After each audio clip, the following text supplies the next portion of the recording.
रेवती द्वीप हे पूर्वीच्या दक्षिण कोकणाच्या राजधानीचं शहर आज रेडी या नावानं ओळखलं जातं। रेडीच्या मंदिराचा इतिहास जवळपास 500-550 वर्षांपूर्वीचा असावा असं ग्रामस्थांच्या बोलण्यावरून समजतं। इथली श्रीदेवी माऊली ही स्वयंभू वारुळ रूपात प्रगट झाली असून उत्सवाच्या वेळेस तिला चतुर्भुज रूप दिलं जातं। ही मूर्ती मध्यम आकाराची आणि 4.5 फूट उंचीची आहे। तिच्या वरच्या उजव्या हातात भाला तर डाव्या हातात शंख असून खालच्या उजव्या हातात खड्ग आहे आणि डाव्या हातानं तिने डाव्या पायाखाली चिरडलेल्या रेड्याची जीभ खेचून धरली। तिचं रूप महिषासूर मर्दिनीचं आहे आणि वारुळ स्वरूपात आहे। मूळ कोकण शैली तशीच ठेवून 2009 साली या मंदिराचा जीर्णोद्धार करण्यात आला। याच देवी माऊली मंदिराच्या थोड्याच अंतरावर समुद्र किनारी डोंगराची मोठी शिळा आहे। तिथून खाली पाहिल्यावर दिसतो तो अथांग असा निळा सागर, पण त्या पहाडाच्या खालच्या बाजूला थोड्याच अंतरावर कोकणातलं आणखी एक जागृत अशा चाळ्याचं देवस्थान आहे। अशा या निसर्गरम्य आणि वैशिष्ट्यपूर्ण मंदिराची ही आख्यायिका सुमारे 400 वर्षांपूर्वीची ही गोष्ट असावी। चोडणा गोवा इथला राम कामत नावाचा माणूस आणि भात नागस मराठा मित्र एक दिवस शिकार करत असताना रेडी गावात आले।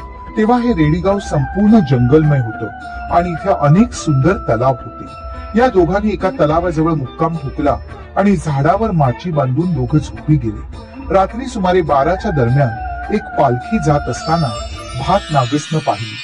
पालखीतल्या दिव्याचा तेजस्वी प्रकाश पाहून त्यांचे डोळे दिपले।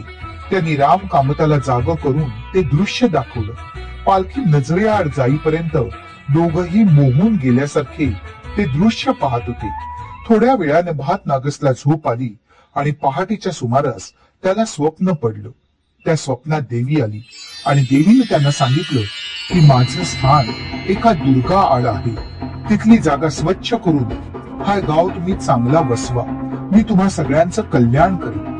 भात नागस या स्वप्नाची शहानिशा करण्यासाठी दुर्गा पर्यंतच्या झाडीत गेली आणि ती जागा स्वच्छ करताना त्यांना तिथे रोहिणी मिळाली। त्या रोहिणीच्या आजूबाजूला लहान लहान भुक होती।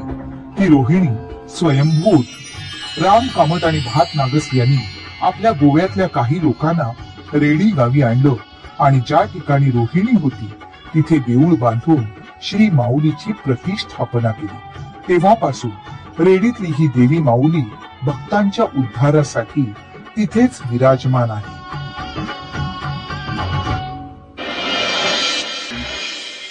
देवी माऊली सत्याची देवी म्हणून ओळखली जाते। ती म्हणेल तेच सत्य व तेच शाश्वत अशी ग्रामस्थांची श्रद्धा आहे। देवीची वार्षिक जत्रा कार्तिक वैद्य नवमी आणि दशमीला भरते।